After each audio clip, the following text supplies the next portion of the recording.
वन्देऽहं श्रीगुरु श्रीयुतापदकमलं श्रीगुरु वैष्णवांश श्रीरूपं साग्रजातं सगणरघुनाथान्वितं तं सजीव सात्वैतं सावधूतं परिजनसहितं कृष्णचैतन्यदेव श्रीराधा कृष्णपादां सगणललितां श्रीविशाखान्वितां च हे कृष्णकरुणा सिन्धो दीनबन्धु जगत्पते गोपेश गोपिकान्त राधाकान्त नमस्ते सप्तकाञ्चन गौरांगी श्रीराधे वृन्दावनेश्वरी वृषभानुसुते देवी प्रणमामि हरिप्रिय वाञ्छकल्पतरूपस्य कृपा सिन्धुभ्येव च पतितानां पावनेभ्यो वैष्णवेभ्यो नमो नमः पञ्चतत्त्वात्मकं कृष्णं भक्तरूपस्वरूपकं भक्तावतारं भक्ताख्यां नमामि भक्तशक्तिं नित्यानन्दं महन्नवमि सर्वानन्दकरं परं हरिनामकृतं देवम् अवधूत शिरोमणि नमो महावदन्याय कृष्णप्रेमप्रदायते कृष्णाय कृष्णचैतन्यनाम्ने गौरक्षणं नमो विष्णुपादाय कृष्णपृष्ठाय भूतले श्रीमते भक्तिवेदान्तस्वामिने नामिने नमस्ते सारस्वते देवी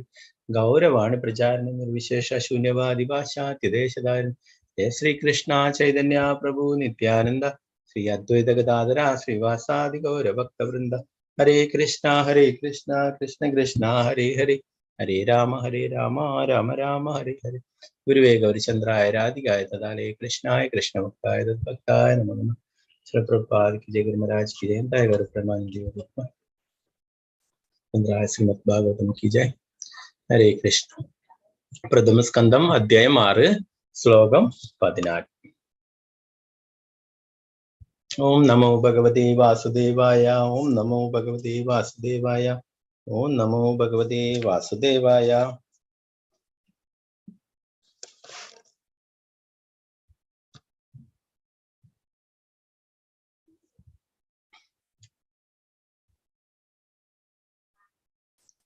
परिश्रान्तेन्द्रियात्माहं तृप्परितो बुभुषितः स्नात्वा पीत्वा हृदेनत्या उपस्पृष्टो गदश्रमः परिश्रान्तेन्द्रियात्माहं तृप्परितो बुभुषितः स्नात्वा पीत्वा हृदेनत्या उपस्पृष्टो गदश्रमः परिश्रान्तेन्द्रियात्माहं दृढपरितो बुभुषितः स्नात्वा पीत्वा हृदेनत्या उपस्पृष्टो गदाश्रमः परिश्रान्तेन्द्रियात्माहं दृढपरितो बुभुषितः स्नात्वा पीत्वा हृदेनत्या उपस्पृष्टो गदाश्रमः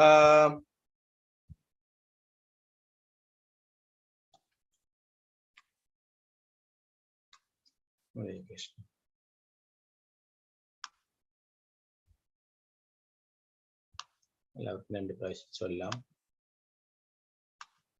ओम नमो भगवते वासुदेवाय ओम नमो भगवते वासुदेवाय परिश्रान्तेन्द्रियात्माहं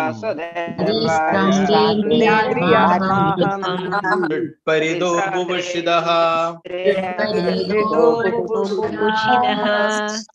स्नात्वा पीत्वा हृदेनद्या उपस्पृष्टो गदश्रमा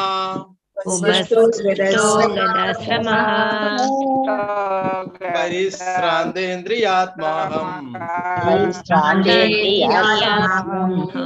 तृप्परितो बुभुषितः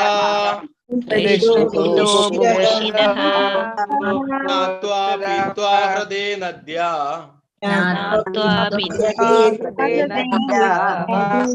उपस्पृष्टो गदश्रमा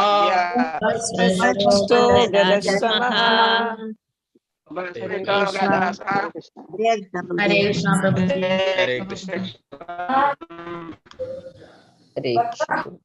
हरे कृष्ण അപ്പൊ കുറച്ച് ഒരു 4-5 പേരായിട്ട് ശ്ലോകം ചൊല്ലിക്കോളൂ. 2-3 ശ്ലോകങ്ങൾ എടുക്കുന്നുണ്ട്. അടുത്ത ശ്ലോകങ്ങൾ മറ്റുള്ളവർ പിന്നീട് ചൊല്ലാം.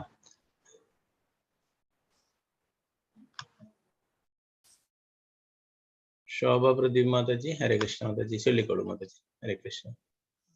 हरे कृष्ण प्रभुजी. ചൊല്ലിക്കോളൂ.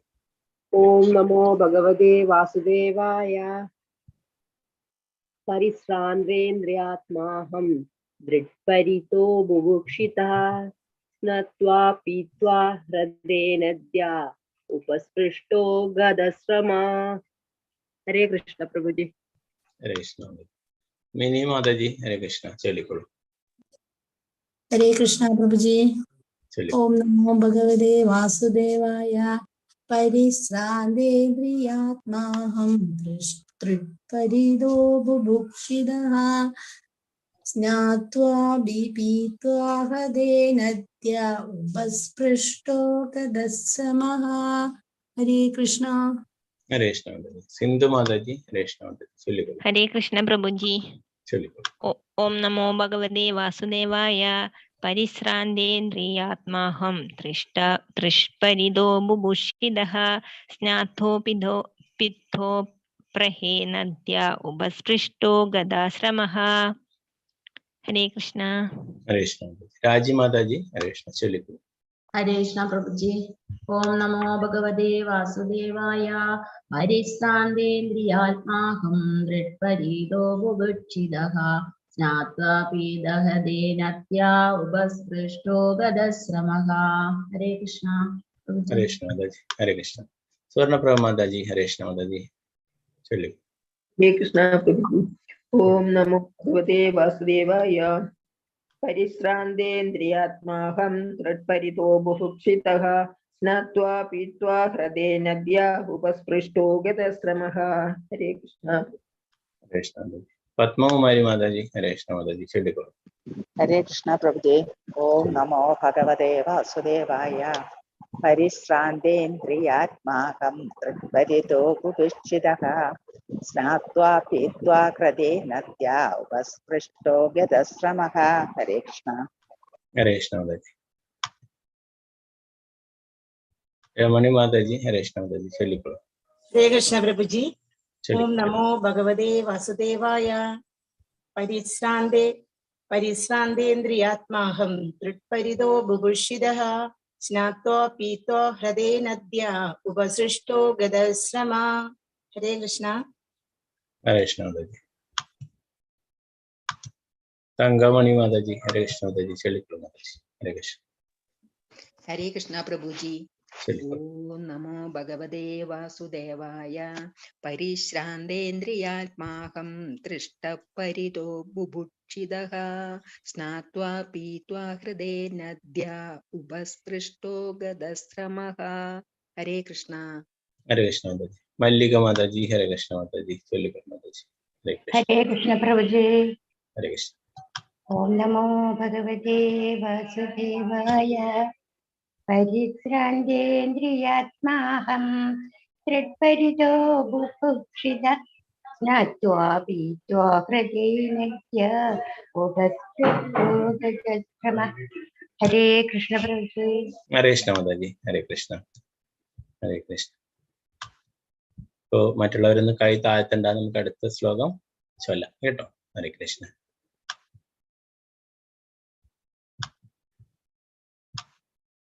നമുക്ക് ഈ ശ്ലോകത്തിന്റെ പദാനുപദാർത്ഥം വിവർത്തം നോക്കാം. പരിശ്രാന്ത ക്ഷീണിക്കയാൽ, ഇന്ദ്രിയ ശാരീരികമായി, ആത്മാ മാനസികമായി, അഹം ഞാൻ, തൃട്പരിതഃ ദാഹമുള്ള, ബുഭുഷിതഃ വിശപ്പുള്ള, സ്നാത്വ സ്നാനം ചെയ്യുക, പീത്വ ജലപാനം ചെയ്യുക, ഹൃദേ സരസിൽ, നദ്യാഹ നദിയുടെ, ഉപസ്പൃഷ്ടേ സമ്പർക്കത്തിൽ ഏർപ്പെട്ടിരിക്കിയാൽ, ഗത നിന്നും ആശ്വാസം ലഭിച്ചു, ശ്രമഃ ക്ഷീണം തളർച്ച.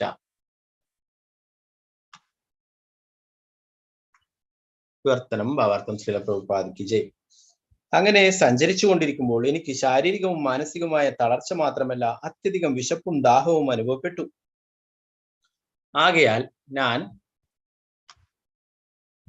ഒരു നദീസരസിൽ സ്നാനം ചെയ്യുകയും ജലപാനം ചെയ്യുകയും ചെയ്തു. ജലസമ്പർക്കത്താൽ എനിക്ക് ക്ഷീണത്തിൽ നിന്നും ആശ്വാസം ലഭിച്ചു. ഒരു ഭിക്ഷക്കാരൻ ഭാവാർത്ഥം ശ്രീല പ്രഭുപാദിക്ക് ജയ്. ഒരു ഭിക്ഷക്കാരനെ പോലെ ഗൃഹസ്ഥന്റെ വീട്ടുപടിക്കൽ ഭിക്ഷയാചിക്കാതെ പ്രകൃതിയുടെ വരദാനത്താൽ ശാരീരിക ആവശ്യങ്ങളായ വിശപ്പിനെയും ദാഹത്തെയും എതിരേൽക്കാൻ സഞ്ചാരിയായ ഭിക്ഷാന്തേഹിക്ക് കഴിയുന്നു. ആകയാൽ ഭിക്ഷാന്തേഹി ഗൃഹസ്ഥന്റെ ഭവനത്തിൽ ആഗമിക്കുന്നത് യാചിക്കാനല്ല, നേരെ മറിച്ച് ആ ഗൃഹസ്ഥനെ ആത്മീയമായി നാക്കാനാണ്. നമുക്ക് അടുത്ത ശ്ലോകം കൂടി നോക്കാം. ഈ കുട്ടി അല്ലെ, ദാസ്യപുത്രനായിരിക്കുന്ന കുട്ടി ഭഗവാനെ അന്വേഷിച്ചുള്ള ആ സഞ്ചാരത്തിനിടയിൽ പിന്നിട്ട വഴികളൊക്കെയാണ് നമ്മൾ ഇന്നലെ പറഞ്ഞിട്ടുള്ളത് അല്ലെ. പലതരത്തിലുള്ള വന്യമൃഗങ്ങളുള്ള കാടുകളിലൂടെയും അങ്ങനെയുള്ള ഗുഹകളും മറ്റുള്ള ഭയപ്പെടുത്തുന്ന രീതിയിലുള്ള വഴികളിലൂടെയൊക്കെ സഞ്ചരിച്ചു എന്ന് പറഞ്ഞല്ലേ.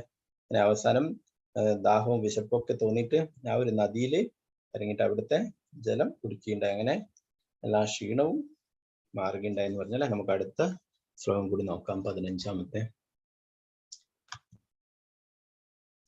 ഓം നമോ ഭഗവതേ വാസുദേവായ. തസ്മിൻ നിർമനുജേരണ്യേ പിപ്പലോപസ്ഥ ആശ്രിതഃ ആത്മാനാത്മാനമാത്മസ്താം യഥാശ്രുതമചിന്തയം. തസ്മിൻ നിർമനുജേ അരണ്യേ പിപ്പലോപസ്ഥ ആശ്രിതഃ ആത്മാനാത്മാനമാത്മസ്തം യഥാശ്രുതമചിന്തയം. തസ്മിൻ നിർമനുജേ അരണ്യാ പിപ്പലോപസ്ഥ ആശ്രിതഃ ആത്മാനാത്മാനമാത്മസ്തം യഥാശ്രുതമചിന്തയം. നേരത്തെ ചൊല്ലാത്തവരൊക്കെ ഇപ്പോൾ ചൊല്ലിക്കൊള്ളൂ. ഹരേ കൃഷ്ണ. മാലതി മാതാജി. ഹരേ കൃഷ്ണ മാതാജി. ചൊല്ലിക്കൊള്ളൂ മാതാജി. ഹരേ കൃഷ്ണ പ്രഭുജി. ഓം നമോ ഭഗവതേ വാസുദേവായ. തസ്മിൻ നിർമനുജരണ്യേ പിപ്പിലോപസ്ഥ ആശ്രിതഃ ആത്മനാമനാത്മസ്ഥം യഥാശ്രുതമചിന്തയം. ഹരേ കൃഷ്ണ പ്രഭുജി. ഹരേ കൃഷ്ണ മാതാജി. ശാരദാജി നമ്പൂതിരി മാതാജി. ഹരേ കൃഷ്ണ മാതാജി. ഹരേ കൃഷ്ണ പ്രഭുജി. ചൊല്ലിക്കൊള്ളൂ. ഓം നമോ ഭഗവതേ വാസുദേവായ.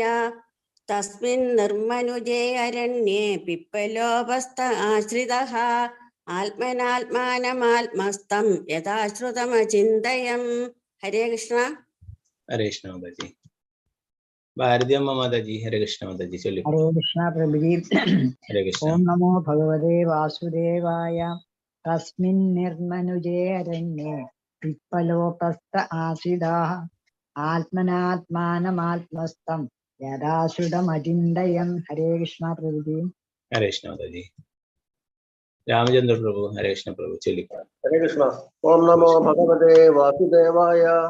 തസ്മിൻ നിർമനുജേ അരണ്യേ പിപ്പലോപസ്ഥ ആശ്രിതഃ ആത്മനാത്മാനമാത്മസ്ഥം യഥാശ്രുതമചിന്തയം. ഹരേ കൃഷ്ണ. ഹരേ കൃഷ്ണ പ്രഭു. അനിതകുമാരി മാതാജി. ഹരേ കൃഷ്ണ മാതാജി. ചൊല്ലിക്കൊള്ളൂ. കൃഷ്ണ. ഓം നമോ ഭഗവതേ വാസുദേവായ. തസ്മിൻ നിർമാനുജേ അരണ്യേ പിപ്പലോപസ്ഥ ആശ്രിതഃ ആത്മനാത്മാനമാത്മസ്ഥം യഥാശുദ്ധമചിന്തയം. ഹരേ കൃഷ്ണ. ഹരേ കൃഷ്ണ മാതാജി. സതിദേവി അമ്മ മാതാജി. ഹരേ കൃഷ്ണ മാതാജി. ചൊല്ലിക്കൊള്ളൂ. ഹരേ കൃഷ്ണ പ്രഭുജി. ഹരേ കൃഷ്ണ. ഓം നമോ ഭഗവതേ വാസുദേവായ. തസ്മിൻ നിർമനുജേ അരണ്യേ പിപ്പലോപസ്ഥ ആശ്രിതഃ ആത്മനാത്മാനമാത്മസ്ഥം യഥാശ്രുതമചിന്തയം. ഹരേ കൃഷ്ണ പ്രഭുജി. ഹരേ കൃഷ്ണ മാതാജി. മറ്റുള്ളവർക്ക് നമുക്ക് അടുത്ത ശ്ലോകം ചൊല്ലാം.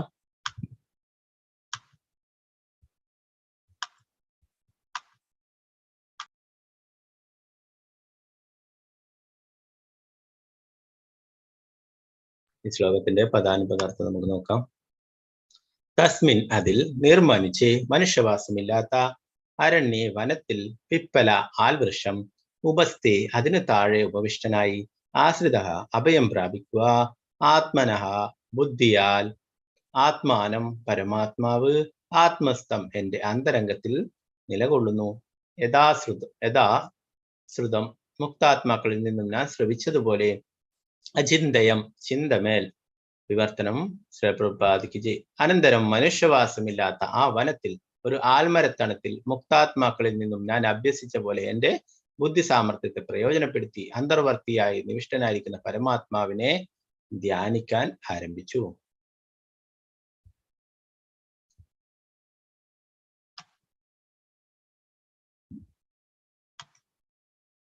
ഭാവാർത്ഥം ശ്രീല പ്രഭുപാദിക്ക് ജയ്. സ്വന്തം മനോരഥത്തിനനുസരിച്ച് ഒരാൾ ധ്യാനത്തിലേർപ്പെടും. ഉത്തമ വിശ്വാസയോഗ്യനായ യഥാർത്ഥ ആത്മീയാചാര്യൻ എന്ന സുതാര്യ മാധ്യമത്തിലൂടെ ആധികാരികമായ ധർമ്മശാസ്ത്ര കേന്ദ്രങ്ങളിൽ നിന്നും ശരിയായ രീതി മനസ്സിലാക്കണം. അങ്ങനെ പരിശീലിപ്പിച്ചെടുത്ത ദിഷ്ണാശക്തിയെ ഏവരും അന്തരംഗസ്ഥനായ പരമാത്മാവിനെ ധ്യാനിക്കാനായി ഉചിതമായി വിനിയോഗിക്കണം. ആത്മീയാചാര്യന്റെ ആജ്ഞാനിർവഹണത്താൽ ഭഗവാന് പ്രേമയുധ സേവനം സമർപ്പിക്കുന്നതിലൂടെ ഒരു ഭക്തൻ ഈ അവബോധത്തെ നിശ്ചയദാർഢ്യത്തോടെ പുഷ്ടിപ്പെടുത്തുന്നു. ശ്രീ നാരദൻ ഉത്തമ വിശ്വാസയോഗ്യനായ യഥാർത്ഥ ആത്മീയാചാര്യന്മാരുമായി സമ്പർക്കത്തിൽ ഏർപ്പെടുകയും ആത്മാർത്ഥമായി അവരെ സേവിക്കുകയും ശരിയാം വിധം നിർണയിച്ചിട്ടുള്ള പ്രബുദ്ധത കരസ്ഥമാക്കുകയും ചെയ്തു. അപ്രകാരം അദ്ദേഹം ധ്യാനിക്കാൻ ആരംഭിച്ചു. ശ്രീ പ്രഭുപാദ് ജയ്.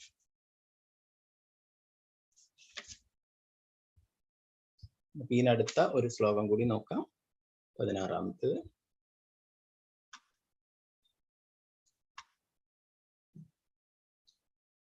ഓം നമോ ഭഗവതേ വാസുദേവായ.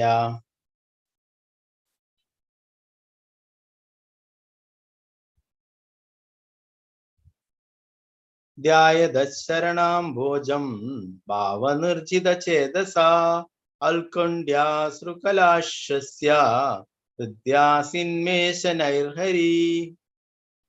ധ്യായദശരണാംഭോജം ഭാവനിർജിതചേതസാ അൽക്കൊണ്ഡ്യാശ്രുകലാശസ്യ ഹൃദ്വാസിന്മേഷനൈർഹരി. ധ്യായദശരണാംഭോജം ഭാവനിർജിതചേതസാ അൽക്കണ്ഡ്യാശ്രുകലാശസ്യ ഹൃദ്വാസിന്മേഷനൈർഹരി.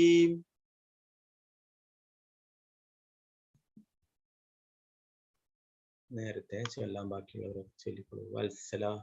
വത്സല ഗോപാലമാതാജി ഹരേ കൃഷ്ണ ചൊല്ലിക്കൊള്ളൂ. ഹരേ കൃഷ്ണ പ്രഭുജി. ഓം നമോ ഭഗവതേ വാസുദേവായ. ധ്യായദശ്ചരണാം ഭോജം ഭാവനിർജിതചേതസാ ഔൽക്കണ്ഡ്യാശ്രുകലാക്ഷസ്യ ഹൃദ്യാസീന്മേഷ നൈർഹരി. ഹരേ കൃഷ്ണ. ഹരേ കൃഷ്ണ മാതാജി. വത്സലായ മാതാജി ഹരേ കൃഷ്ണ മാതാജി. അൺമ്യൂട്ട് ചെയ്തോളൂ.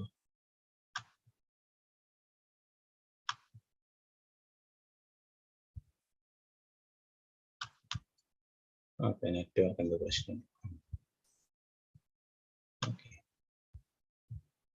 വേറെ ആരെങ്കിലും ചൊല്ലാനൊന്നും ബാക്കിയുണ്ടോ? ഉണ്ടെങ്കിൽ കൈയെടുത്താം. ഹരേ കൃഷ്ണ.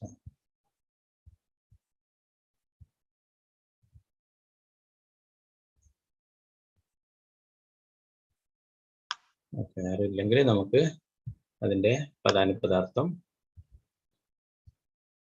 ഭാവാർത്ഥം നോക്കാം.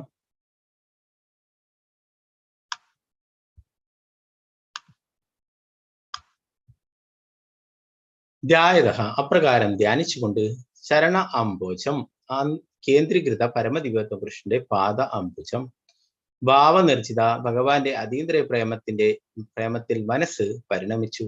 ചേതസ സർവ മാനസിക പ്രവർത്തനങ്ങൾ, ചിന്ത, വികാരം, ആഗ്രഹം എന്നിവ ഉത്കണ്ഠ അശ്രുക്കൾ പൊഴിഞ്ഞു. അശ്വസ്യ നേത്രങ്ങളിൽ, ഹൃദി എന്റെ ഹൃദയത്തിനുള്ളിൽ, ആസിൽ പ്രത്യക്ഷപ്പെട്ടു. മേ എന്റെ, ശനൈഹി താമസം വിന, ഹരി പരമദിവ്യോത്തമ പുരുഷൻ.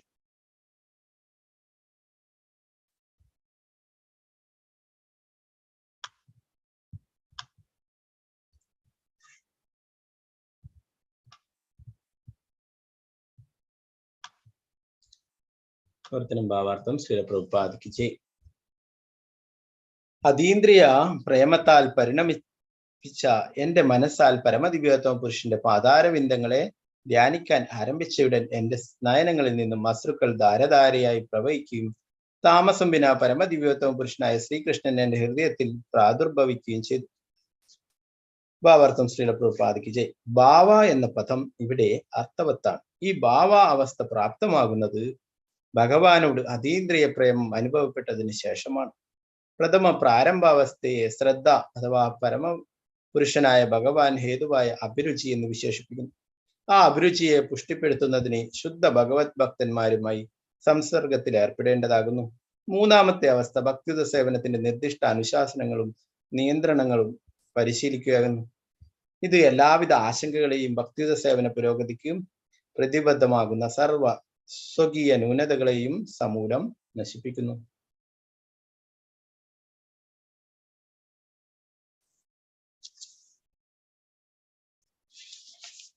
സർവ ആശങ്കകളും സ്വകീയ ന്യൂനതകളും നശിക്കുമ്പോൾ അതീന്ദ്രിയ വിഷയത്തിൽ പ്രാമാണിക വിശ്വാസമുണ്ടാകുന്നുവെന്ന് മാത്രമല്ല, അതിനുള്ള അഭിരുചി അത്യധികതരമായ അനുപാതത്തിൽ വർദ്ധിക്കുകയും ചെയ്യുന്നു.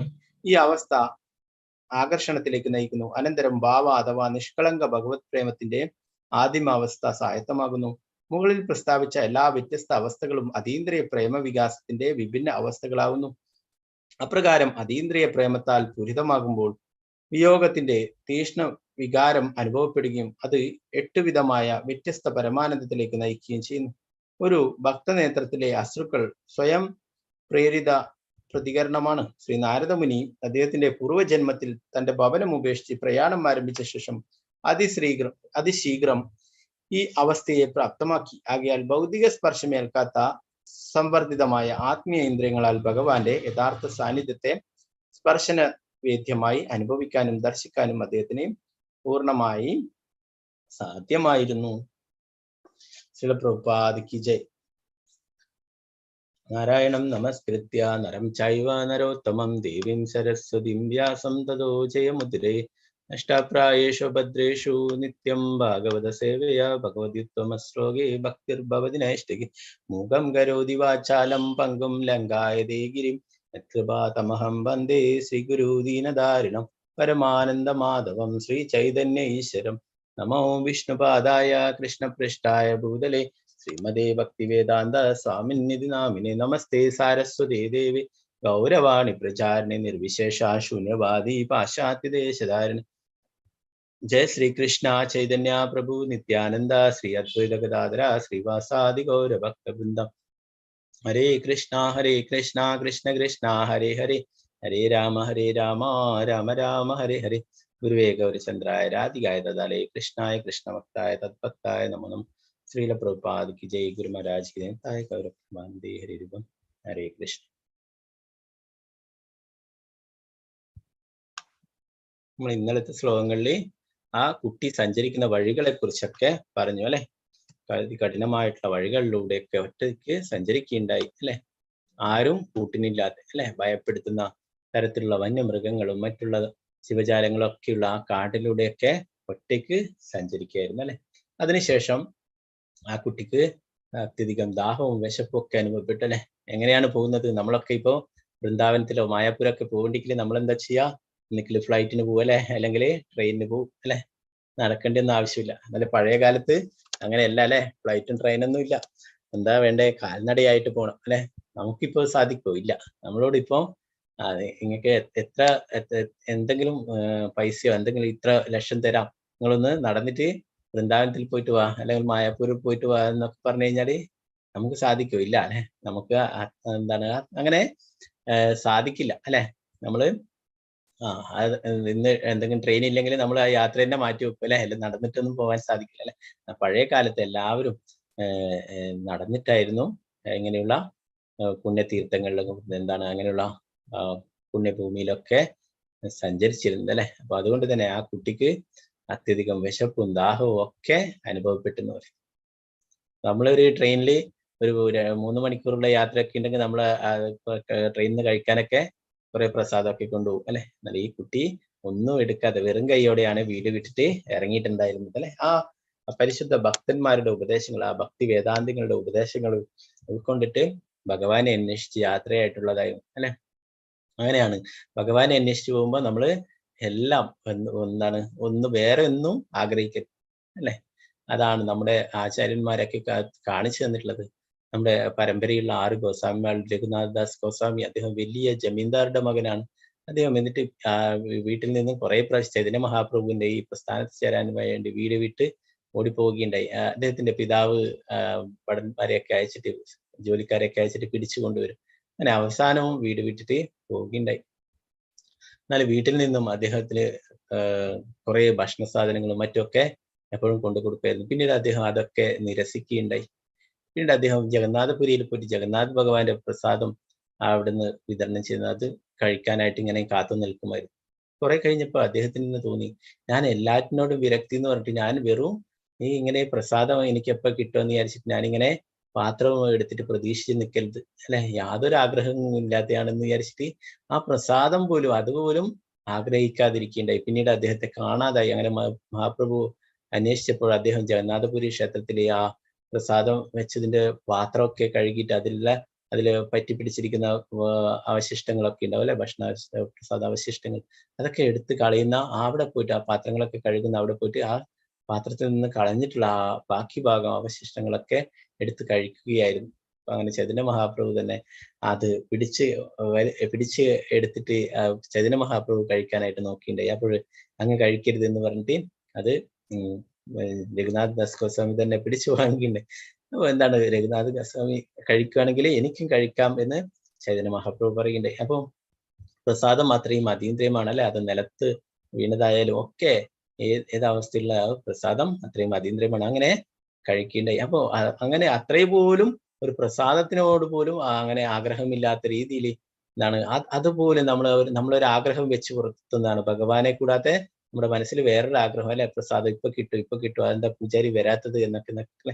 അപ്പൊ അങ്ങനെ ആ ആഗ്രഹം പോലും ഇല്ലാത്ത രീതിയിലാണ് രഘുനാഥ് ദാസ് ഗോസ്വാമിയൊക്കെ ജീവിച്ചിരുന്നത്. അപ്പോ ഇവിടെ ആ കുട്ടി വേറെ ഒന്നും പ്രതീക്ഷിച്ചില്ല അല്ലെ, വഴിയിൽ നിന്ന് കഴിക്കാൻ വേണ്ടിയിട്ട് കുറെ കരുതണം അങ്ങനെയൊന്നും കരുതില്ല, ഒന്നുമില്ല. വെറും കൈയോടെയാണ് അവിടെ നിന്നും ഭഗവാനെ അന്വേഷിച്ചുള്ള യാത്ര തുടങ്ങിയത് അല്ലെ. എന്ത് മാത്രമേ ഉള്ളൂ മനസ്സിൽ ആ ഭക്തി വേദാന്തികൾ നൽകിയിട്ടുള്ള ഉപദേശങ്ങൾ അല്ലെ, ഭഗവാനെ ധ്യാനിക്കേണ്ട ആ കാര്യങ്ങളൊക്കെ ഉപദേശങ്ങളൊക്കെയാണ് മനസ്സ് മുഴുവനായിട്ടുണ്ടായിരുന്നത്.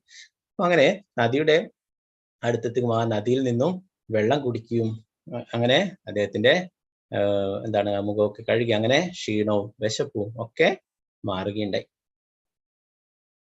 ഇവിടെ പ്രഭുപാദർ ഭാവാർത്ഥത്തിൽ പറയുന്നു, ഒരു ഭിക്ഷക്കാരനെ പോലെ ഗൃഹസ്ഥന്റെ വീട്ടുപടിക്കൽ ഭിക്ഷയാചിക്കാതെ പ്രകൃതിയുടെ വരദാനത്താൽ ശാരീരികമായ ആവശ്യങ്ങളായ വിശപ്പിനെയും ദാഹത്തെയും എതിരേൽക്കാൻ സഞ്ചാരിയായ ഭിക്ഷാന്തേഹിക്ക് കഴിയുന്നു.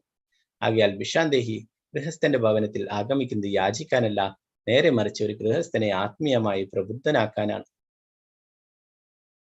അപ്പോ അങ്ങനെയുള്ള സാധുക്കളൊക്കെ നമ്മുടെ വീടുകളിലൊക്കെ വരുന്നത് എന്തിനു വേണ്ടിയിട്ടാണെന്ന് വെച്ച് കഴിഞ്ഞാല് നമ്മളെയൊക്കെ ആത്മീയ മൂല്യത്തെക്കുറിച്ച് ബോധ്യപ്പെടുത്താൻ ഓർമ്മിപ്പിക്കാൻ വേണ്ടിയിട്ടാണ്. നമ്മളൊക്കെ ഭഗവാനെ മറന്നുകൊണ്ട് നമ്മൾ ഭൗതികമായിട്ടുള്ള ഈ ജീവിതം ആസ്വദിച്ച് കഴിയുമ്പോൾ ഇങ്ങനെയുള്ള ആചാര്യന്മാർ സാധുക്കളൊക്കെ നമ്മളെ ഭവനത്തിൽ വരുന്നുണ്ടെങ്കിൽ നമ്മളെ ഇത് ഓർമ്മിപ്പിക്കാനാ. അവരെന്താണ്, ഭഗവാന്റെ തിരുനാമം ജപിച്ചുകൊണ്ടാണ് വരിക അല്ലെ. അപ്പോ ആ ഭഗവാന്റെ തിരുനാമം ജപിച്ചിട്ട് ആ ഭഗവാന്റെ തിരുനാമം ജപിക്കുന്നതിന്റെ പ്രാധാന്യം അതാണ്. നിങ്ങൾ എല്ലാം ചെയ്തിട്ട് ഭഗവാനെ ഓർക്കാതെ ജീവിച്ചു കഴിഞ്ഞാൽ അവസാനം നിങ്ങൾ ദുഃഖിക്കേണ്ടി വരും അല്ലെ. ഈ കാര്യങ്ങൾ ഓർമ്മിപ്പിക്കാൻ വേണ്ടിയിട്ടാണ് ഇങ്ങനെയുള്ള സാധുക്കളൊക്കെ വരുന്നത്. അല്ലാതെ നമ്മുടെ വീട്ടിൽ നിന്ന് കിട്ടുന്ന എന്തെങ്കിലും ഭിക്ഷ അത് സ്വീകരിച്ചിട്ട് വേണ്ട അവർക്ക് തൃപ്തിയാകുക അല്ലെ. അവർ പൂർണ്ണമായിട്ടും ഭഗവാനെ സറണ്ടർ ആയിട്ടുള്ള ആൾക്കാരാ, അവരുടെ കാര്യം ഭഗവാൻ നോക്കിക്കൊള്ളു അല്ലെ. അപ്പോ അങ്ങനെയുള്ള അങ്ങനെയുള്ള ആൾക്കാരൊക്കെ വരുന്നത് അവര് നമ്മളെ ഈ എന്താണ് ഇങ്ങനെയുള്ള ഭൗതികതയില് കൂടുതൽ ആസ്വദിച്ച് കഴിയുന്നവരെയൊക്കെ ആത്മീയമായിട്ടുള്ള പാതയിലേക്ക് തിരിയുന്നതിന്റെ പ്രാധാന്യത്തെക്കുറിച്ച് നമുക്കൊക്കെ ഓർമ്മപ്പെടുത്താൻ വേണ്ടിയിട്ടാണെന്ന് പ്രഭുപാദർ പറയുന്നു. അല്ലാതെ നമ്മുടെ വീട്ടിൽ നിന്ന് ഭിക്ഷ യാചിക്കാൻ വേണ്ടിയിട്ടല്ല, നമ്മളെയൊക്കെ ആ കാര്യം ഓർമ്മിപ്പിക്കാൻ വേണ്ടിയിട്ടാണ് എന്ന് പറയുന്നു. ചൈതന്യ മഹാപ്രഭുവിന്റെ ആ ലീലയിലെ ചൈതന്യ മഹാപ്രഭുവും അദ്ദേഹത്തിന്റെ പാർഷദന്മാരും ഹരിദാസ് ഠാക്കൂറും നിത്യാനന്ദ പ്രഭുവും അദ്വൈത ആചാര്യരൊക്കെ ഓരോ വീടുകളിലും ഡോറിന് മുട്ടിയിട്ട് അവരോട് ആവശ്യപ്പെടും, ഒരു പ്രാവശ്യം നിങ്ങൾ ഈ മന്ത്രം ഒന്ന് ജപിക്കുമോ, ഹരേ കൃഷ്ണ കൃഷ്ണ കൃഷ്ണ ഹരേ ഹരേ, ഹരേ രാമ രാമ രാമ ഹരേ ഹരേ എന്ന ആ മന്ത്രം ഒന്ന് ജപിക്കണം എന്ന് പറഞ്ഞിട്ട് അവരെ പാദങ്ങളിൽ നമസ്കരിച്ചിട്ട് പറയും, പ്ലീസ് ഒന്ന് ജപിക്ക്, ഒരു പ്രാവശ്യം നിങ്ങൾ ജപിക്കുക എന്ന് പറഞ്ഞിട്ട് അവരോട് അങ്ങനെ താഴ്മയായിട്ട് അപേക്ഷിക്കും. അവരുടെ പാദങ്ങളിൽ നമസ്കരിച്ചുകൊണ്ട് ഒരു പ്രാവശ്യമെങ്കിലും നിങ്ങൾ ഈ മന്ത്രം ജപിക്കുന്നു. ഓരോരോ ഡോറുകളിൽ പോയിട്ട് മുട്ടിയിട്ട് അവർ ഈ മഹാമന്ത്രം പറഞ്ഞു കൊടുത്തിട്ട് അവര് അവിടെ നിന്ന് പോകും, അവരെ കൊണ്ട് ജപിപ്പിച്ചിട്ട്. അല്ലാതെ അവരവിടെ പോയിട്ട് എന്തെങ്കിലും വിഷം ഉണ്ടാന്ന് പറഞ്ഞിട്ട് ഇതല്ല അല്ലെ. അപ്പൊ അങ്ങനെയല്ല, അതിന് വേണ്ടിയിട്ടല്ല, അവര് അതൊന്നും പ്രതീക്ഷിച്ചിട്ടല്ല, ഒന്നും ഇല്ലാത്ത എല്ലാവർക്കും ഭഗവാന്റെ തിരുനാമം എല്ലാവർക്കും വിതരണം ചെയ്യാൻ വേണ്ടിയിട്ടാണ് അവരിങ്ങനെയുള്ള ഗ്രഹങ്ങളൊക്കെ സന്ദർശിച്ചിരുന്നത് അല്ലെ. ശ്രീല പ്രഭുപാദരുടെ കാര്യം തന്നെ നോക്കിയാൽ നമുക്ക് മനസ്സിലാവും, ശ്രീല പ്രഭുപാദർ യാതൊന്നും ആഗ്രഹിക്കാത്ത, യാതൊന്നും ആരിൽ നിന്നും സ്വീകരിക്കാതെയാണ് കൃഷ്ണാബോധം എല്ലാവർക്കും നൽകിയിട്ടുള്ളത് അല്ലെ. എല്ലാവർക്കും പ്രഭുപാദര് 70ാമത്തെ വയസ്സിൽ ഇവിടെ വൃന്ദാവനത്തിൽ നല്ല സേഫ് ആയിട്ടുള്ള സ്ഥലമാണ്. വൃന്ദാവനത്തിൽ രാധാ ദാമോദർ ക്ഷേത്രത്തിന് അദ്ദേഹത്തിന് അവിടെ ഒരു ചെറിയൊരു വീടുണ്ട്. അവിടെ സ്വസ്ഥമായിട്ട് കഴിഞ്ഞാൽ മതി. എന്താണ് മറ്റുള്ളവരൊക്കെ, ചില ആൾക്കാർക്കൊന്നും വീടൊന്നുമില്ല, ചില ആൾ ചെറിയ ഷെഡൊക്കെ. പ്രഭുപാദർക്ക് സ്വന്തമായിട്ട് രാധാ ദാമോദർ ക്ഷേത്രത്തിൽ തന്നെ വീടുണ്ട്. അവിടെ അടുത്ത് തന്നെ രൂപഗോസ്വാമിയുടെ സമാധി ഉണ്ട്, അവിടെ ജീവഗോസ്വാമിയുടെ സമാധി ഉണ്ട്, മറ്റുള്ള എല്ലാ ആചാര്യന്മാരുടെയും സമാധി അവിടെ ഉണ്ട്. അപ്പോ അവിടെ തന്നെ എന്താണ് സനാതന ഗോസ്വാമിക്ക് കിട്ടിയിട്ടുള്ള ഗോവർദ്ധനശിലയുണ്ട്. അവിടെ രാധാ ദാമോദർ ക്ഷേത്രത്തിൽ 4 പ്രാവശ്യം പ്രദക്ഷിണം ചെയ്തു കഴിഞ്ഞാൽ ഗോവർദ്ധന പർവ്വതത്തെ പ്രദക്ഷിണം വഹിച്ചതിന് തുല്യമാണെന്ന് പറയും. അപ്പോ എവിടെയും പോകേണ്ട, ഗോവർദ്ധനവും അവിടുന്ന് പ്രദക്ഷിണമായി അല്ലെ. എല്ലാ തരത്തിലും അവിടെ പ്രസാദമൊക്കെ ലഭിക്കും. എല്ലാ തരത്തിലും എല്ലാ കാര്യങ്ങളും ഉണ്ടായിരുന്നു. ആത്മീയമായിട്ടുള്ള പുരോഗതിക്ക്, ആത്മീയ ഭക്തിയുടെ സേവനങ്ങൾ, പ്രവർത്തനങ്ങൾ ചെയ്യാനായിട്ട് നല്ല സേഫ് ആയിട്ടുള്ള സ്ഥലം. എല്ലാവരും അവസാന സമയമാകുമ്പോൾ വൃന്ദാവനത്തിലേക്ക് പോകും. എന്താണ്, വൃന്ദാവനത്തിൽ നിന്ന് ശരീരം ഉപേക്ഷിച്ച് കഴിഞ്ഞാൽ വീണ്ടും ഈ ഭൗതിക ലോകത്തിൽ തിരിച്ചു വരണ്ടെന്ന് പറയും. അപ്പോ അങ്ങനെയുള്ള ആ വൃന്ദാവനത്തിൽ വെച്ചിട്ടാണ്, ആ വൃന്ദാവനം വിട്ടിട്ടാണ് പ്രഭുപാദർ പോയത്. എവിടേക്കാ പോയിട്ടുള്ളത്? ഈ വിദേശങ്ങളിൽ അല്ലെ. എന്തിനു വേണ്ടിയിട്ടാണ്?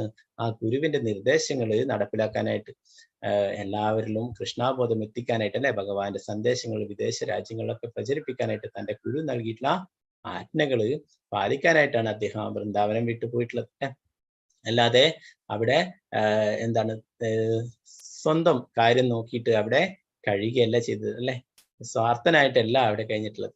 അദ്ദേഹത്തിന് വേണമെങ്കിൽ പോണ്ട അല്ലെ, അവിടെ തന്നെ ഇരുന്നിട്ട് കഴിയാം. അങ്ങനെ കുറെ ആൾക്കാരുണ്ട് ഭജനാനന്ദിമാരായിട്ട്. അവരൊക്കെ സ്വന്തം സാധന മാത്രം ശക്തിപ്പെടുത്തും, മറ്റുള്ളവർക്ക് ഭഗവാന്റെ കാര്യങ്ങളൊന്നും പറഞ്ഞു കൊടുക്കുക അങ്ങനെയൊന്നും ചെയ്യില്ല. അങ്ങനെ ധാരാളം ആൾക്കാരുണ്ട് വൃന്ദാവനത്തിലൊക്കെ. പക്ഷെ പ്രഭുപാദർ അതല്ല ചെയ്തിട്ടുള്ളത്. പ്രഭുപാദര് തൻ്റെ എന്താണ് ആ കാര്യം അല്ല നോക്കിയിട്ടുള്ളത്. മറ്റുള്ള ജീവാത്മാക്കളൊക്കെ അവരൊക്കെ കഷ്ടപ്പെടുന്ന ലോകത്ത് അല്ലെ, മുഴുവനായിട്ട് എല്ലാ ജീവാത്മാക്കളും ഭഗവാനെ മറന്നുകൊണ്ട് ജീവിക്കുന്ന അല്ലെ, അവരൊക്കെ ഭഗവാനെ കുറിച്ച് ഓർക്കാൻ, കൃഷ്ണാബോധം അവർക്കൊക്കെ നൽകാൻ വേണ്ടിയിട്ടാണ് പ്രഭുപാദർ അത്രയും 70ാമത്തെ വയസ്സിലും ലോകം മുഴുവൻ സഞ്ചരിച്ച് കൃഷ്ണാബോധം പ്രചരിപ്പിച്ചത് അല്ലെ. അപ്പോ ഇവിടെ ഈ കുട്ടിയുടെ കാര്യം വരുന്നല്ലേ, കുട്ടി എല്ലാം ഉപേക്ഷിച്ചിട്ടാണ് പോയിട്ടുള്ളത് അല്ലെ. അപ്പൊ നമുക്ക് ശ്രേഷ്ഠമായിട്ടുള്ള കാര്യം എന്തെങ്കിലും നേടണ്ടെങ്കിൽ എന്താ വേണ്ടത്? നമ്മുടെ എന്താണ് ആ നിസ്സാരമായിട്ടുള്ള കുറെ കാര്യങ്ങൾ നമ്മൾ ഉപേക്ഷിക്കേണ്ടതായിട്ട് വരും അല്ലെ. നമുക്ക് എന്തെങ്കിലും മൂല്യമുള്ളത് നേടണ്ടെങ്കിൽ നമ്മുടെ മറ്റുള്ള കാര്യങ്ങളൊക്കെ ഉപേക്ഷിക്കേണ്ടി വരും അല്ലെ. അല്ലാതെ രണ്ടും ഓരോ കയ്യിൽ പിടിച്ചുകൊണ്ട് അത് സാധ്യമല്ല അല്ലെ. അപ്പോ ഈ കുട്ടി എല്ലാം ഉപേക്ഷിച്ചു അല്ലെ. ഭഗവാന്റെ കാരുണ്യമായിട്ട് പറയുന്നു, തൻ്റെ ഏറ്റവും പ്രിയപ്പെട്ട അമ്മയെ തന്നെ ഭഗവാൻ തിരിച്ചു കൊണ്ടുപോവുകയുണ്ടായി ഭഗവാന്റെ അടുത്തേക്ക് അല്ലെ. എന്തിനാണ്? കൂടുതൽ നല്ല രീതിയിൽ ഭക്തിത സേവന പ്രവർത്തനങ്ങളൊക്കെ ചെയ്യാൻ വേണ്ടിയിട്ടാണ് അല്ലെ. അപ്പൊ ഇങ്ങനെയുള്ളവർ എന്താണ് ആ വിശപ്പും ദാഹവും അതൊക്കെ ഈ പ്രകൃതിയിൽ നിന്ന് തന്നെ അവര് അതൊക്കെ അതിനൊക്കെ എന്താ പറയാ തൃപ്തിപ്പെടുത്തുന്നു അല്ലെ. ആ വെള്ളം കുടിച്ചത് കൊണ്ട് തന്നെ ആ കുട്ടിക്ക് ദാഹവും വിശപ്പും ക്ഷീണവും ഒക്കെ മാറുകയുണ്ടായി. പ്രഭുപാദർ അമേരിക്കയിലൊക്കെ പോയിട്ട് എന്താണ് കുറെ വലിയ ഫീസ്റ്റ് ഒന്നും കഴിച്ചിട്ടല്ല പ്രഭുപാദർ കഴിഞ്ഞത്. ഒരു 2 ചപ്പാത്തിയൊക്കെ കഴിച്ചിട്ടാണ് പ്രഭുപാദർ കഴിഞ്ഞിരുന്നത്. അപ്പൊ അത്രയും ലളിതമായിട്ടാണ് പ്രഭുപാദർ, സിമ്പിളായിട്ടാണ് പ്രഭുപാദർ കഴിഞ്ഞിരുന്നത്. എന്താണ് ഒരേ ലക്ഷ്യമേ ഉണ്ടായിരുന്നു അല്ലെ, കൃഷ്ണാബോധം എല്ലാവരിലും എത്തിക്കുക. പ്രഭുപാദർക്ക് മുന്നേ കുറെ ഗുരുക്കന്മാരൊക്കെ പോയിട്ടുണ്ടായിരുന്നു. അവരെല്ലാം എന്നാൽ അവിടുത്തെ ആ ജീവിത രീതി അതൊക്കെ അവരെ സ്വാധീനിച്ച് ക്രമേണ അവരുടെ ആ ദൗത്യം പരാജയപ്പെടുകയുണ്ടായി. എന്നാൽ പ്രഭുപാദർക്ക് ഒറ്റ ഉറച്ച ഒരു ലക്ഷ്യം മാത്രമേ ഉണ്ടായിരുന്നു അല്ലെ, എല്ലാവർക്കും കൃഷ്ണാബോധം നൽകണമെന്നുള്ളത്. അപ്പൊ നമ്മുടെ വീട്ടിലൊക്കെ ഇങ്ങനെ സാധുക്കളൊക്കെ വരുന്നു, പഴയ കാലങ്ങളിലൊക്കെ വരും അല്ലെ. ഇപ്പൊ ആരും വരില്ല. ഇപ്പൊ എന്താണ് പട്ടിയുണ്ട് സൂക്ഷിക്കുക എന്നൊക്കെ എഴുതി വെച്ച് കഴിഞ്ഞാല് അവരവിടുന്ന് തന്നെ അങ്ങോട്ട് പോയിക്കോളൂ അല്ലെ. പഴയ കാലങ്ങളിലൊക്കെ ഇങ്ങനെയുള്ള സാധുക്കളൊക്കെ നമ്മുടെ വീടുകളിലൊക്കെ വരും അല്ലെ. നമുക്ക് കുറച്ച് ഭഗവാന്റെ കീർത്തനങ്ങളൊക്കെ നമ്മളെ കേൾപ്പിക്കും. അങ്ങനെയൊക്കെ കീർത്തനങ്ങളൊക്കെ ചൊല്ലിക്കൊണ്ടൊക്കെ ആയിരുന്നു പഴയ കാലങ്ങളിലൊക്കെ വരുവാൻ. നമ്മൾ ഇന്നത്തെ കാലത്ത് നമ്മുടെ ഇസ്കോണിലുള്ളവരൊക്കെ നഗര സങ്കീർത്തനമൊക്കെ നടത്തുന്നു. എല്ലാ വീടുകളിലും പോയിട്ട് പുസ്തക പ്രചരണം ചെയ്യുന്നു. എല്ലാവർക്കും വീടുകളിൽ കഴിയുന്നവർക്കൊക്കെ ഭഗവാനെ കുറിച്ചുള്ള ഓർമ്മ നൽകാനായിട്ട് ഹരിനാമ സങ്കീർത്തനം ചെയ്തിട്ട്, നഗര സങ്കീർത്തനം ചെയ്തിട്ട് വീടുകളിലൊക്കെ തോറിയിട്ട് ഭഗവാന്റെ പ്രഭുപാദരുടെ ഗ്രന്ഥങ്ങളൊക്കെ വിതരണം ചെയ്യുന്നു. അപ്പൊ അവരെയൊക്കെ ഓർമ്മിപ്പിക്കാൻ വേണ്ടിയിട്ടാണ്, അല്ലാതെ അവിടുന്ന് എന്തെങ്കിലും വിഷയമായിട്ട് സ്വീകരിക്കാനായിട്ടല്ല. പിന്നീട് ആ കുട്ടി പിന്നീട് പോയിട്ടുള്ളതിനെ കുറിച്ചിട്ട് പറയുന്നു, അനന്തരം മനുഷ്യവാസമില്ലാത്ത ആ വനത്തിൽ ഒരു ആൽമരത്തണലിൽ മുക്താത്മാക്കളിൽ നിന്ന് ഞാൻ അഭ്യസിച്ച പോലെ എന്റെ ബുദ്ധി സാമർത്ഥ്യത്തെ പ്രയോജനപ്പെടുത്തി അന്തർവർത്തിയായി നിവിഷ്ടനായിരിക്കുന്ന പരമാത്മാവിനെ ധ്യാനിക്കാൻ തുടങ്ങി.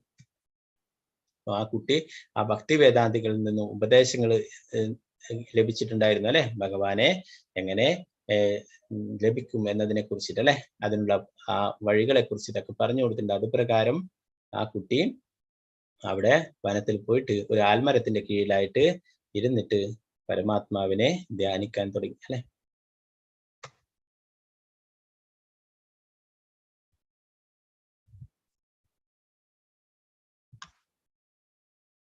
ഇവിടെ വാർത്തത്തിൽ പ്രഭുപാദർ പറയുന്നു, സ്വന്തം മനോരഥത്തിനനുസരിച്ചിട്ട് ഒരാൾ ധ്യാനത്തിൽ ഏർപ്പെടരുത്. ഉത്തമ വിശ്വാസയോഗ്യനായ യഥാർത്ഥ ആത്മീയാചാര്യൻ എന്ന സുതാര്യ മാധ്യമത്തിലൂടെ ആധികാരികമായ ധർമ്മശാസ്ത്രങ്ങളിൽ നിന്നും ശരിയായ രീതി മനസ്സിലാക്കണം. അപ്പൊ നമ്മള് സ്വന്തം രീതി അനുസരിച്ച് സ്വന്തം ഇഷ്ടത്തിനനുസരിച്ചിട്ട് നമ്മൾ ഒരിക്കലും പ്രവർത്തിക്കരുത്. ഒരു ഗുരുവിന്റെ നിർദ്ദേശം അനുസരിച്ചിട്ട് അല്ലെ, ഗുരുവിന്റെ ഉപദേശങ്ങൾ അനുസരിച്ചിട്ടാണ് നമ്മൾ ഭക്തിയുടെ സേവന പ്രവർത്തനങ്ങൾ ചെയ്യേണ്ടത് അല്ലെ. അതായത് നമുക്ക് ദീക്ഷാഗുരു ഉണ്ടാവും, ശിഷ്യാഗുരുക്കന്മാരുണ്ടാവും. ശിഷ്യാഗുരുക്കന്മാർ അനേകം ഉണ്ടാവും, ദീക്ഷാഗുരു ഒരാൾ മാത്രമേ ഉണ്ടാവുള്ളൂ. അപ്പൊ അങ്ങനെയുള്ള ദീക്ഷാഗുരുവിന്റെ ശിഷ്യാഗുരുവിന്റെ ഒക്കെ ഉപദേശങ്ങൾ അനുസരിച്ചിട്ടാണ് നമ്മൾ പ്രവർത്തിക്കേണ്ടത്.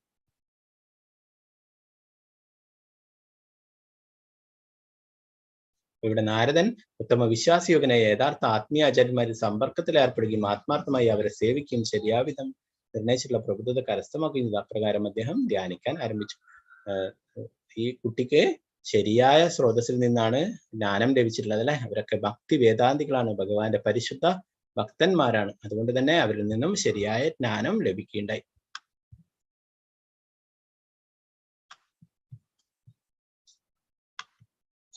പിന്നെ 16-ാമത്തെ ശ്ലോകത്തിൽ അദ്ദേഹത്തിന് ഭഗവാനെ ധ്യാനിച്ചുകൊണ്ട് അദ്ദേഹത്തിന്റെ ഹൃദയത്തിൽ ഭഗവാൻ പ്രത്യക്ഷപ്പെട്ടതിനെ കുറിച്ച് പറയുന്നു.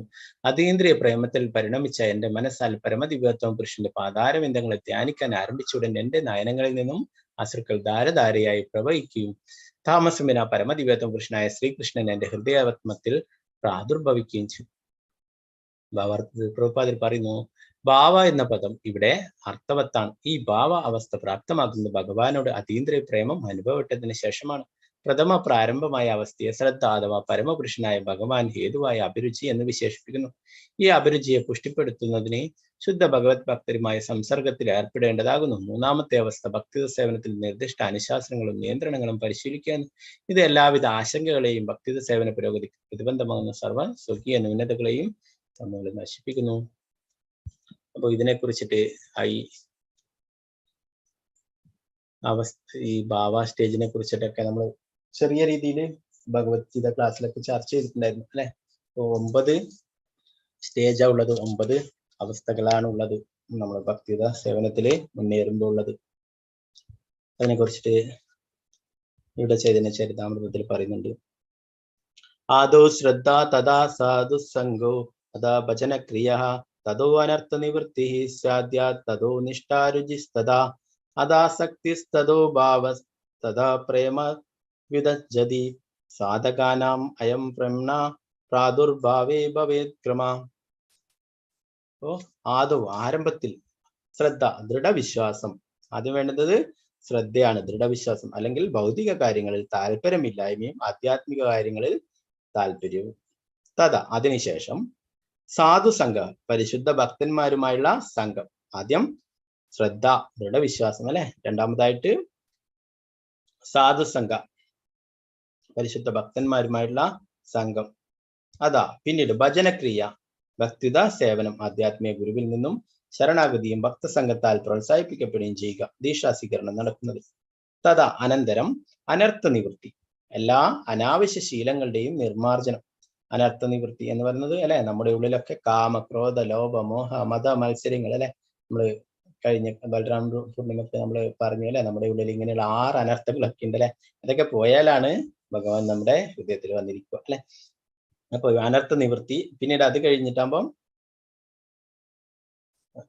അത് ഉണ്ടാകണം. തഥാ അപ്പോൾ നിഷ്ഠ, ദൃഢവിശ്വാസം. രുചി, പിന്നീട് നിഷ്ഠ, അത് കഴിഞ്ഞിട്ട് രുചി. തഥാ അതിനുശേഷം അതാ അപ്പോൾ ആസക്തി, ആസക്തി എന്ന് പറഞ്ഞാല് മമത. തഥാ അപ്പോൾ ഭാവഹ ഭാവം. അപ്പം പിന്നീട് ആസക്തി ഭാവം. തഥാ അതിനുശേഷം പ്രേമ ഈശ്വര പ്രേമം. അഭ്യുദഞ്ചതി ഉണരുന്നു. സാധകാനം കൃഷ്ണാബോധം പരിശീലിക്കുന്ന ഭക്തന്റെ അയം ഇത് പ്രേമ ഭഗവത് പ്രേമത്തിന്റെ ആവിർഭാവത്തിൽ ഭവേത് ആകുന്നു. ക്രമത്തിൽ വിവർത്തനം പ്രഭുപാദിക്ക് ചെയ്യും. ആദ്യം ദൃഢവിശ്വാസം ഉണ്ടാകണം. അപ്പോൾ ഭക്തന്മാരുമായി സംഘം പുലർത്താൻ ആഗ്രഹമുണ്ടാവുകയും അതിനുശേഷം ആധ്യാത്മിക ഗുരുവിനാൽ ദീക്ഷ നൽകപ്പെടുകയും അദ്ദേഹത്തിന്റെ ആജ്ഞകൾക്കനുസരിച്ച് സാധനാഭക്തി പരിശീലിക്കുകയും വേണം. അപ്രകാരം എല്ലാ അനാവശ്യ ശീലങ്ങളിൽ നിന്നും മോചിതനാവുകയും ഭക്തിയുത സേവനത്തിൽ ദൃഢമായി സ്ഥിതനാവുകയും ചെയ്യും. അനന്തരം രുചിയും ആസക്തിയും വളർത്തുന്നു. ഇതാണ് സാധനാഭക്തിയുടെ അഥവാ നിയാമക തത്വങ്ങൾക്കനുസരിച്ചുള്ള ഭക്തിയുത സേവനത്തിന്റെ പാത.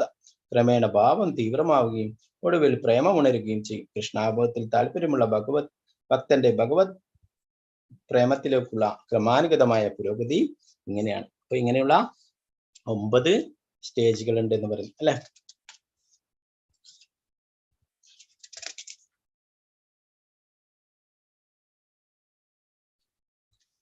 കൂടുതലായിട്ട് ആ ഭാവത്തെ കുറിച്ച് വീണ്ടും കൂടുതലായിട്ട് പറയുന്നുണ്ട്. ആ ഭാവം തീവ്രമാകുമ്പോൾ അതിനെ ഭഗവത് പ്രേമം എന്ന് വിളിക്കുന്നു. ഈ പ്രേമമാണ് ജീവിത ലക്ഷ്യവും സർവ്വ ആനന്ദ സംഭരണി അല്ലെ. അപ്പൊ അതിനൊക്കെ വേണ്ടിയിട്ടാണ് നമ്മൾ ഇങ്ങനെയുള്ള ഭക്തിയുടെ സേവന പ്രവർത്തനങ്ങളൊക്കെ ചെയ്യുന്നത് അല്ലെ. ഭഗവാന്റെ ആ കൃഷ്ണ പ്രേമം ലഭിക്കാനായിട്ട്. ഭാവം നമ്മൾ ഇന്നലെ പറഞ്ഞ പോലെ രസം 5 രസങ്ങളൊക്കെ അല്ലെ. ശാന്തം, ദാസ്യം, സാഖ്യം, വാത്സല്യം, മാധുര്യം അല്ലെ. 5 രസങ്ങളുണ്ട്. 5 ഭാവത്തിൽ നമുക്ക് ഭഗവാനെ സേവനങ്ങളായിട്ട് ചെയ്യാനായിട്ട് സാധിക്കും. ഭഗവത് പ്രേമത്തിന്റെ ഈ വളർച്ചയെ ശ്രീല ഭക്തി വിനോദ താക്കൂർ ഒരു ക്രമാനുഗത പ്രക്രിയയായി സംഗ്രഹിച്ചിരിക്കുന്നു.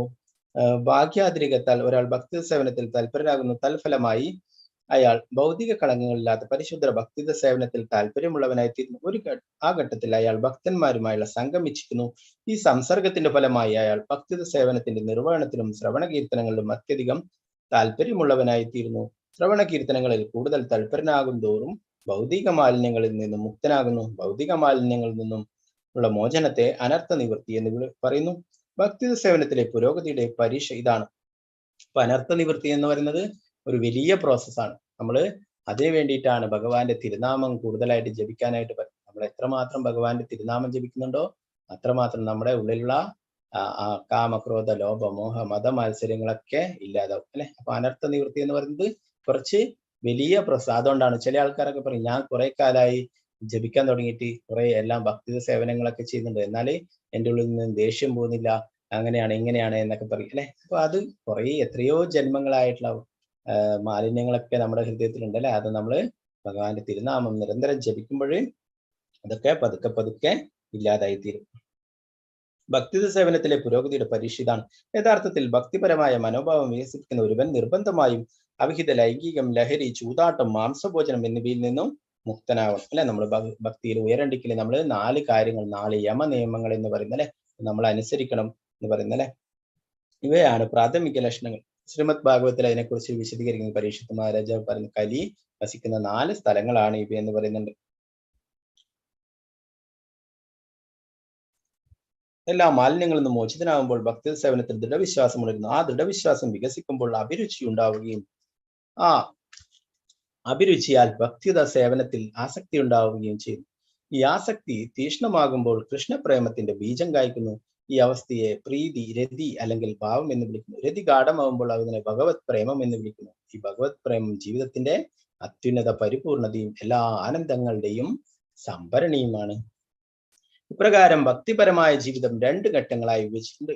സാധനാഭക്തിയും ഭാവഭക്തിയും. സാധനാഭക്തി എന്നത് നിയമനിബന്ധനകൾ അനുസരിച്ചുള്ള ഭക്തി സേവനത്തെ പരാമർശിക്കുന്നു. ഭക്തി സേവനത്തിന്റെ അടിസ്ഥാന തത്വം വിശ്വാസമാണ്. അതിനുശേഷം ഭക്തന്മാരുമായുള്ള സംസർഗവും, അതിനുശേഷം യഥാർത്ഥ ആധ്യാത്മിക ഗുരു നൽകുന്ന ദീക്ഷാസ്വീകരണമുണ്ട്. ദീക്ഷാസ്വീകരണത്തിന് ശേഷം ഭക്തി സേവനത്തിന്റെ വ്യവസ്ഥായ തത്വങ്ങൾ പിന്തുടരുമ്പോൾ എല്ലാവിധ അനാവശ്യ കാര്യങ്ങളിൽ നിന്നും മുക്തനാകുന്നു. ഈ വിധത്തിൽ അവൻ ദൃഢത കൈവരിക്കുകയും ക്രമേണ അവന് ഭക്തി സേവനത്തിൽ അഭിരുചി ഉണ്ടാവുകയും ചെയ്യുന്നു. രുചി കൂടുന്നതനുസരിച്ച് അയാൾക്ക് ഭഗവത് സേവനത്തിലുള്ള ആസക്തി കൂടുന്നു. അപ്രകാരം അയാൾ ശാന്തം, ദാസ്യം, സാഖ്യം, വാത്സല്യം, മാധുര്യം എന്നിവയിൽ ഏതെങ്കിലും ഒരു രസത്തിൽ ആസക്തനാകുന്നു. അത്തരം ആസക്തിയുടെ ഫലമായി ഭാവം വികസിക്കുന്നു. ശുദ്ധ സത്വത്തിന്റെ തലമാണ് ഭാവഭക്തി. അത്തരത്തിലുള്ള ശുദ്ധ സത്വത്താൽ ഭക്തിയുടെ സേവനത്തിൽ ഏർപ്പെടുമ്പോൾ ഹൃദയം ഒരുങ്ങുന്നു.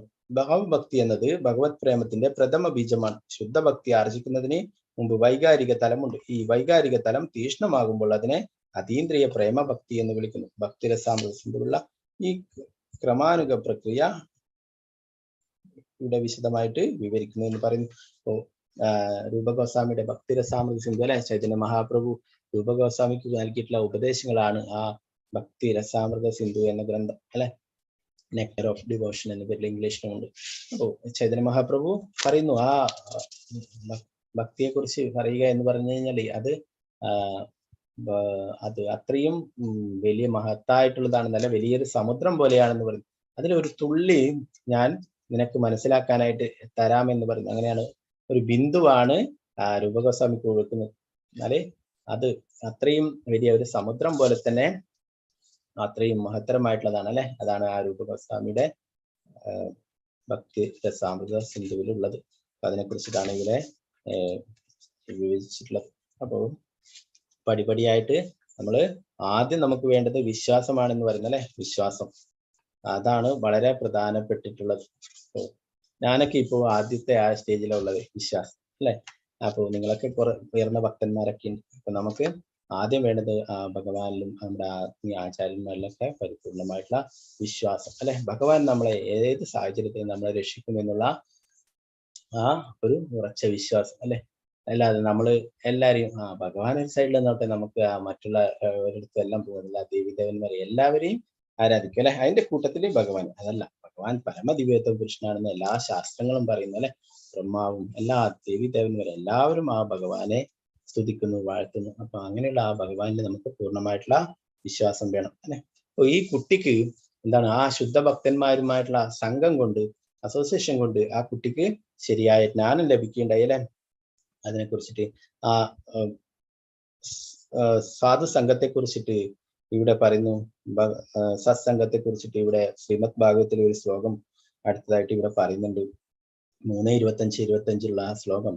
സദതാം പ്രസംഗാൻ മമ വീര സംവിദോ ഭവന്തി കൃത്കർണ രസായന കഥാ തജ്ജോഷണാദാശു അപവർഗവത്മനി ശ്രദ്ധാരതിർഭക്തിരനുക്രമിഷ്യതി.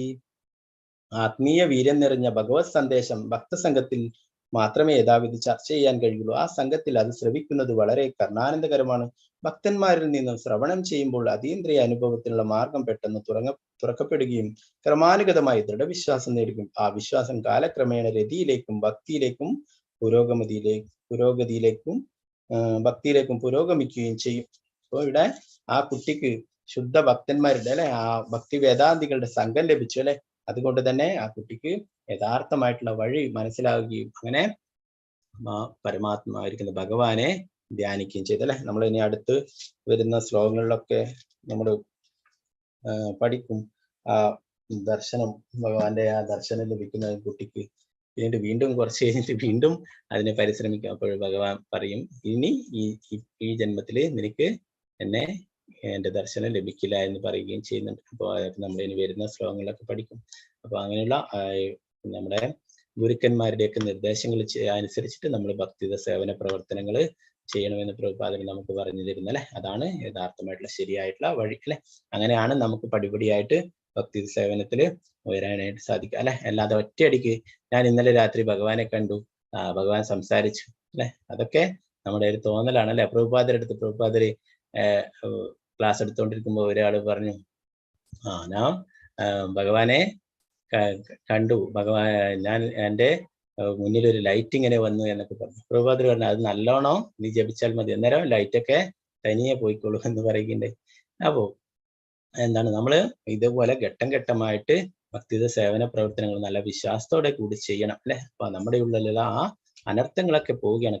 കാമക്രോധ ലോഭ മോഹ മത മാത്സര്യം അങ്ങനെയുള്ള അനർത്ഥങ്ങളൊക്കെ, ഹൃദയത്തിലുള്ള മാലിന്യങ്ങളൊക്കെ പോവുകയാണെങ്കിൽ ഭഗവാൻ നമ്മുടെ ഹൃദയത്തിൽ വന്നിട്ട് വസിക്കും അല്ലെ. നമ്മൾ ബ്രഹ്മസംഹിതയിൽ പഠിച്ചു, പ്രേമാഞ്ജന ചുരിത ഭക്തി വിലോചനേന സന്ത സദൈവ ഹൃദയേഷു വിലോകയന്തി യം ശ്യാമ സുന്ദരം അചിന്യ ഗുണസ്വരൂപം ഗോവിന്ദമാദി പുരുഷം തമഹം വച.